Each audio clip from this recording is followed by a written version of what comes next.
हम मीनू झा गोर लगै छी समस्त मिथिलावासी के अपन माताजी के संग और अपन ननद रंजना मिश्रा जी के संग एकटा सोहर लऽ कऽ उपस्थित छी। आशा करै छी अपने लोकनि के नीक लागत। धन्यवाद। जय मिथिला, जय मैथिली। बथो ननदे गोसाउने बैसथो हरषित मन रे। आबथो ननदे गोसाउने बैसथो हरषित मन रे।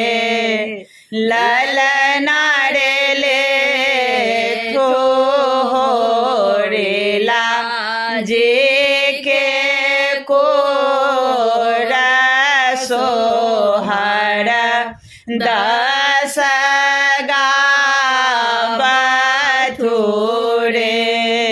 ललना रे लेथो होरेला जे के कोरा सोहर दस गाबथो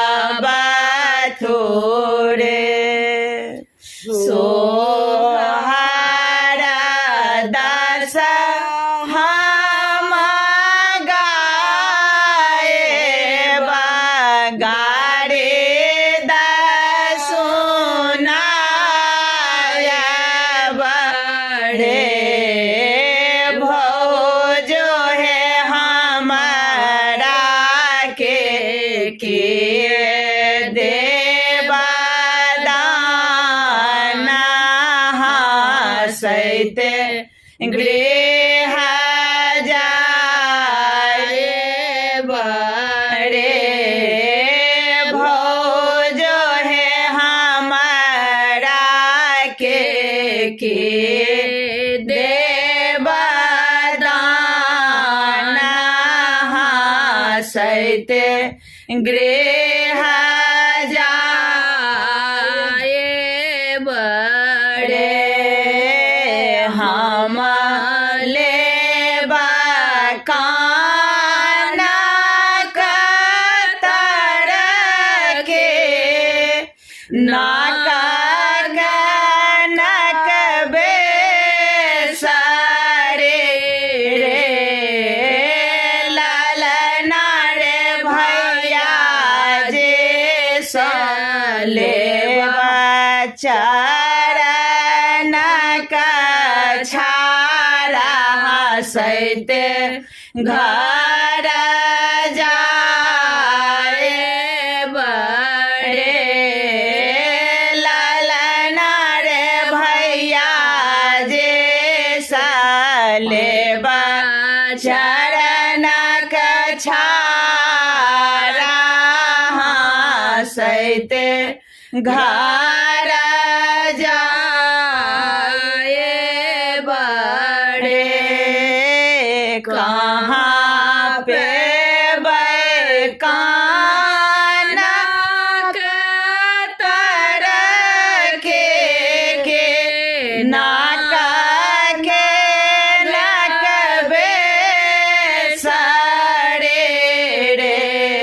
ललना रे कहाँ पे स्वामी जे छाड़ा कानैते घर जाए बड़े।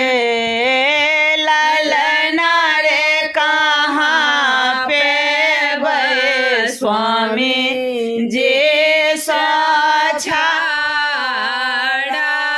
कानैते घर जाए बड़े। कानैते खे जाएते बहिने ठुनकाए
सैते घर जाए बहे बहिनी हेलाए ले भतीजा बहिना